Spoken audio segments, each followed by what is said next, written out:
Hi, and welcome to Video Marketing Confidence Live, a live fortnightly broadcast helping you and your business to create better videos to engage your audience. I'm Diana, and I'm passionate about helping you, small business owners and fellow entrepreneurs, to build your personal brand and online influence through the power of video.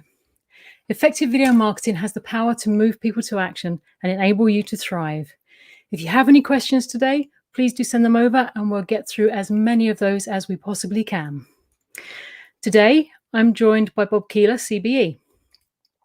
Bob is one of the most highly regarded and respected figures in Scottish and British business world.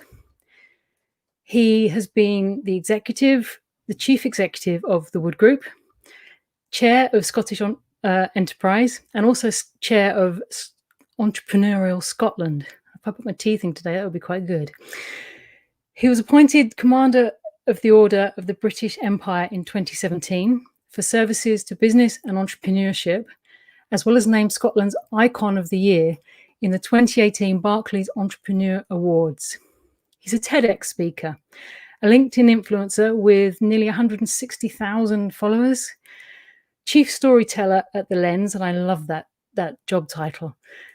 And he also acts as a business advisor through his consultancy firm AB51, where he works with companies, ambitious leaders and social enterprises with the focus, unsurprisingly, of inspiring others to succeed. Bob, welcome, and it's great to have you here today. Yeah, great to be here, Diana. Thank you. Now that's a pretty impressive and, dare I say, intimidating intro. Yeah. So maybe we could start by going right back to the beginning. Could you tell me a little bit about your early life and your origins and what that was like? Yeah, I was brought up in a small town in the Scottish borders. I come from a place called Jedburgh, where a lot of my friends still stay. Lived in a council house. Mum was a school teacher, dad was a labourer, and was brought up in a perfectly normal upbringing. And then when I left school, I decided I was going to go and originally I wanted to paint pictures. Originally I wanted to paint album covers for heavy metal bands, but I kind of realised that what went wrong?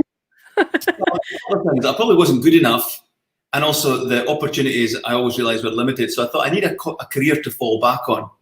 So for the last 30 odd years, that's what I've been doing. I've been doing my fallback career.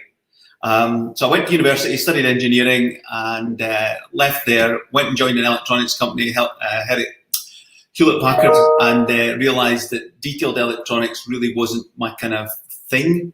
So I wanted something that had more people involvement and a bit more excitement. So I went and joined the oil and gas industry and joined BP. But when I told people from my hometown in the borders that I joined BP, their experience of BP is sticking fuel into cars. So they thought that was a filling station. And for years, I didn't disavow them of that. So whenever I went back, they would say, "So you're still working for BP?" I'm saying, yeah. I asked people, "Have you got a Nectar card?" And then I asked, "Do you want some of this special chocolate that we've got on offer?" and things like that. And it was a bit of an eye-opener, and eventually realised, okay, so when you said you worked for BP, it wasn't in a garage, it was offshore, and you were doing various things. Worked for big companies, small companies, companies onshore, offshore, operating companies, contract companies, all the way through to about 2006, where I was running a part of a big company that was unloved.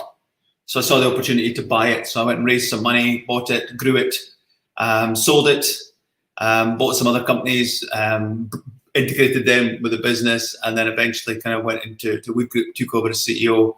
And then after 5 years there, I decided to step back. And now my role is basically helping other people. So I don't get paid for anything, but I help lots of people in lots of different areas for about 4 days a week, where I can, supporting charities, entrepreneurs, women's leadership groups, public sector, private sector, just various things. And of course, this year, geographic boundaries have all been taken away, so I'm helping people further afield because you can. Yeah. So I think that's it in about 2 minutes. Yeah. Yeah, that's fine. Condensed version.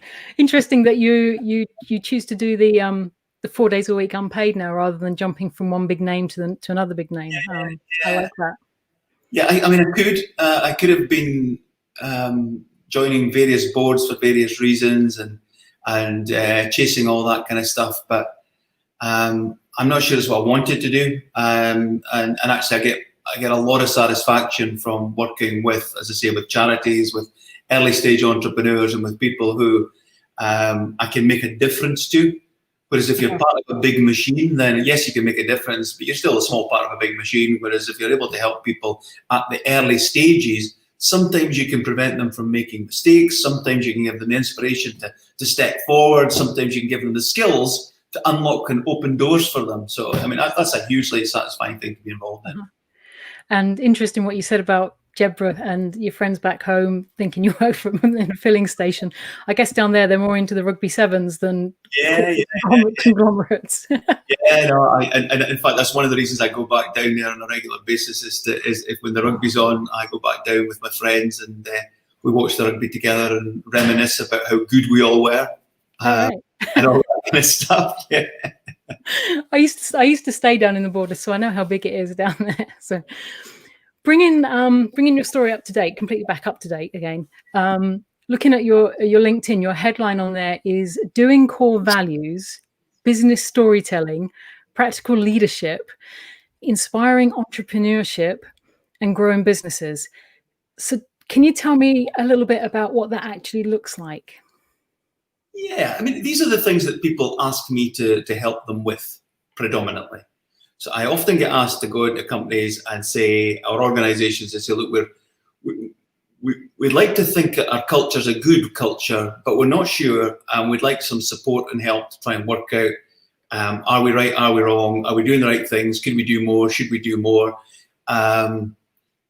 what things are we playing at, what things are we doing really well? And I'll go in and talk to them and listen to them and find out what they're doing, what they think they're doing, what the staff think they're doing, and take lots of different opinions, and then help them to say, well, actually, depending on what your ambitions are, maybe there are a few things you need to do differently. If you're leaders of the business and you're serious about this, then you need to take action and you need to show that your behaviours reflect your aspired values, and you need to actually be good communicators, and you need to be out there doing communication irrespective of whether you think you're good at it or not. You have to be better at it.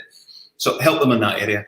And the same goes for all the other topics that you mentioned from that LinkedIn profile. These are the areas that people have come to me frequently and said, can you help us in this area? We're trying to grow a business. We're not sure what to do in terms of funding, or we're not sure what to do in terms of building capacity, or how to build a team, or how does the leader of a business that's growing move from being the manager who knows everything about every nut and bolt to the leader of a team that has to actually trust their team to be able to manage all the nuts and bolts. So it's a different role moving from management to supervision to leadership as an organization grows. And often that's the kind of thing that I can help people with, having run small companies and run medium-sized companies and run big organizations as well. That's great. Thank you for that. Thank you for explaining that to us. I'd like to speak to you today a bit about storytelling for business, and to help people to understand how powerful that can be when employed in the videos that they make.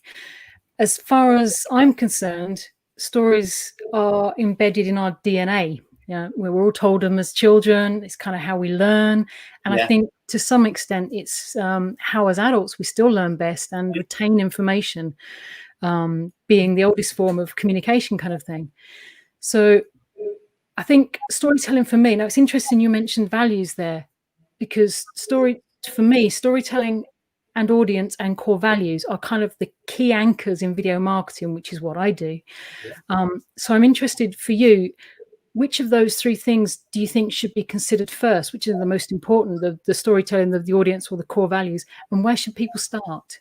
I don't think there's a necessarily in my mind a pecking order there, because I think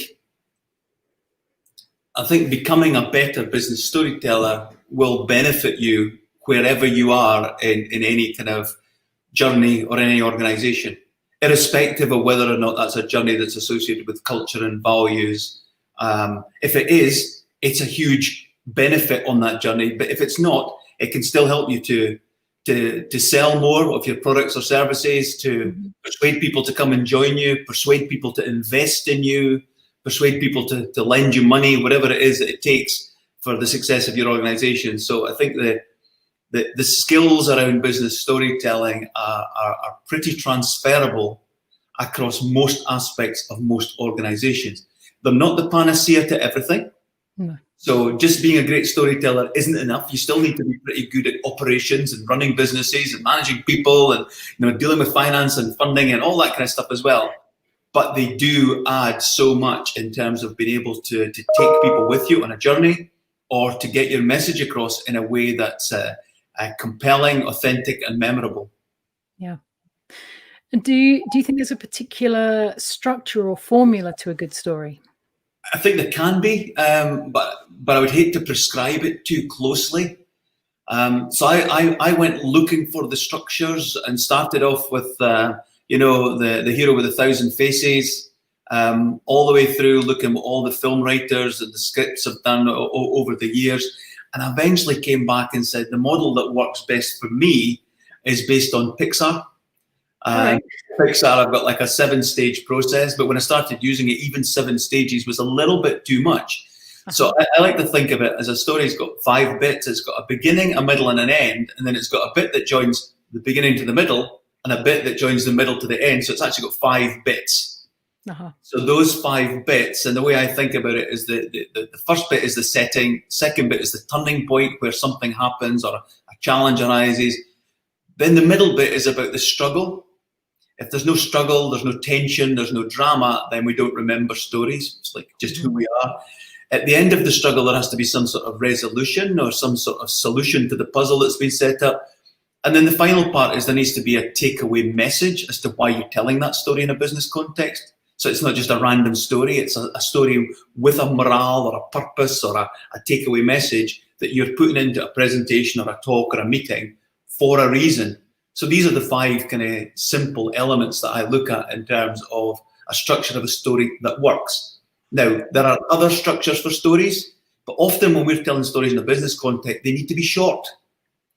And because they're short, we need the simplest structure. So the simplest structure is, it used to be called the man in the hole, but today we might call it the person in the hole, where somebody is going along, suffers a challenge, has to dig themselves out of it, and as a result of that becomes a different person. It's a kind of classic kind of script behind many, many successful films, books, movies, and plays. But yeah, so it works quite well. So when you're working with a company or organization, how do you start to draw out their story? Yeah, I mean, it's interesting because sometimes they'll say, oh, we don't have any stories. And I'm saying, no, okay, let's talk. Take them through, and before you know it, one exercise that we do sometimes is we say, we're going to spend 20 minutes, we're going to give you a series of prompts, we're going to put you into groups, and we don't want the stories, we want the headings for the story. So we don't want you to work through the story, we just want to say, I've got a story about this, no, I've got a story about this. And typically within 25 minutes, in a room full of 20 or 30 people, the average number of stories that people have got each is between 20 and 30. Wow. And that's after just such a cursory look at it. And what I've not included in that is all the analogous stories that they could also draw on. There's this thing called the internet that gives us access to millions of stories that effectively lots and lots of these could be drawn in and used in a business context as well. So by giving people a small number of tools, a couple of matrices, some questions, some context, and some space to talk and bounce off each other, very quickly we get to the point where people realize, oh yeah, we do have a lot of stories. Actually, we do have a lot of stories. And actually, yeah, we could write these up and we could use them.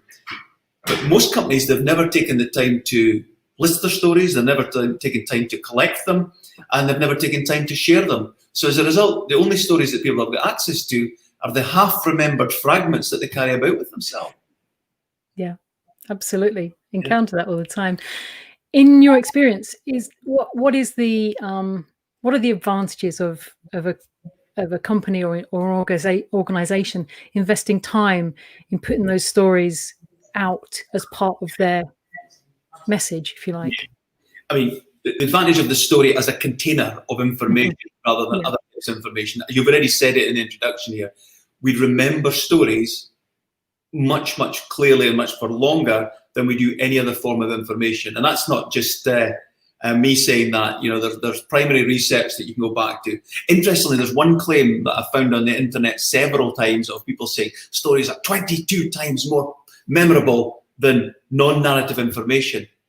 And yet, when I go digging into that, because I'm a bit of a geek in these things, and I start looking to say, okay, which experiment does that come from?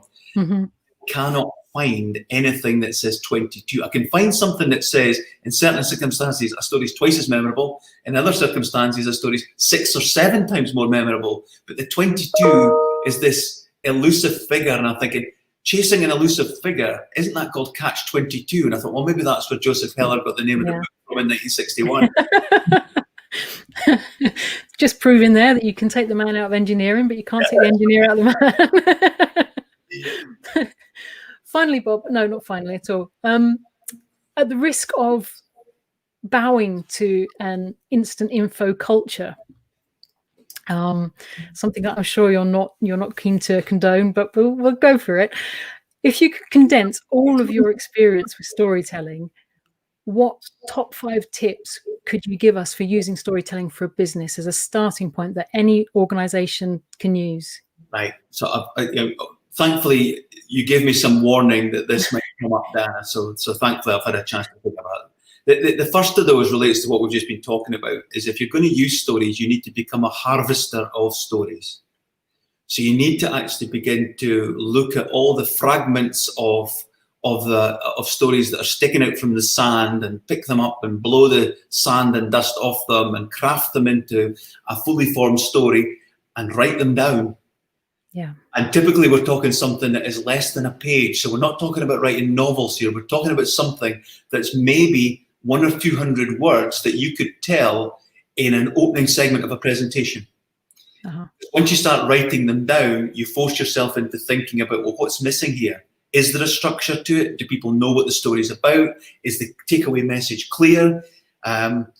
So, once we start getting into the mood of writing down and say, well, I've got a story. So what I say to people is, at the end of every day, think about, is there any stories, any experiences from today, no matter how big or small, because stories don't all have to be life and death.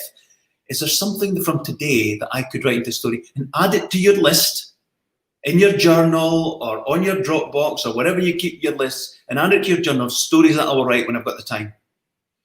And then when you've got the time, go pick things off the list and write it up into a story.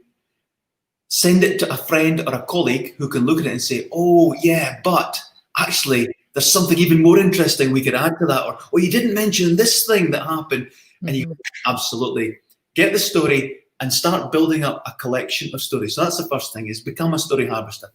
The second thing about stories is it really relates back to Andrew Stanton at Pixar. He talks about the single most important commandment for storytelling is make me care. So how do we get people to care about the story? It's all about building empathy. Mm-hmm. So what are the sources of empathy? And I see so many times in businesses, people will stand up and say, we're great. We've won all these awards. We've got all these qualifications. We're fantastic. I'm thinking, nope, it's not building an empathy with me, because to build empathy, what I want to know is that you're vulnerable, not perfect. I want to know about your imperfections. I want to know about the challenges you've overcome. I want to know about the underdogs, the difficulties you've had. And I also want to know what your motives are, because if you've got a selfless motive, I can buy into that straight away. Or if you've got a motive that's similar to something that I've done in my past, and I can buy into that. So this idea of a relatable motive, obstacles and challenges, and weaknesses and vulnerabilities. So somewhere in the story, if we want people to care about it, we need to have these elements. So empathy would be the second thing. The third thing would be about how do we get people to buy into a story? And this relates to the work that's been done by Professor Melanie C. Green from Buffalo University and others on the field of narrative transportation. And they've looked at many times where people will listen to a story, and sometimes they'll get engaged and sometimes they'll not get engaged. And there are certain characteristics of a story that make it more engaging. And simply put, if there's not enough detail in it, we might think it's made up. We might think the story's been written by the marketing department. So true stories are better than made up stories. Mm-hmm. And stories that, even if they're true, they need to sound true. So if we strip out all the names and all the detail, it now sounds like something that's made up. So there needs to be enough detail. Mm-hmm. Detail, description, and dialogue. We call it 3D. We don't want to make the story not single dimensional. We need to make it 3D. So enough detail, enough description, and dialogue from any of the characters in the story. Tell us what they were saying or thinking, and it brings them to life. So this is what makes the story kind of believable. It's called verisimilitude, this process, this feeling of being truthful. Mm-hmm. So make a story It truth. allows people to make that connection. Yeah. So don't say a few years ago something happened. Say it was a Tuesday, the 4th of November, 1985, when I fell off a bus. And then the story starts, and we can believe it because it sounds true because you've already told us where and when it happened. Yeah. The next thing really is about how to make stories memorable. And quite simply, we need the start of the story to be engaging. So it needs to present a puzzle or a challenge. So there's some sort of intrigue. The middle of the story, we've already talked about this, there needs to be some sort of drama or some challenge or tension to overcome. And what makes a story really remembered is a twist or a surprise at the end. And if anybody doubts that, go look at the Christmas TV ads that are on just now on UK television or online, and you'll see that virtually all of the Christmas ads that have the tearjerker effect have exactly that structure.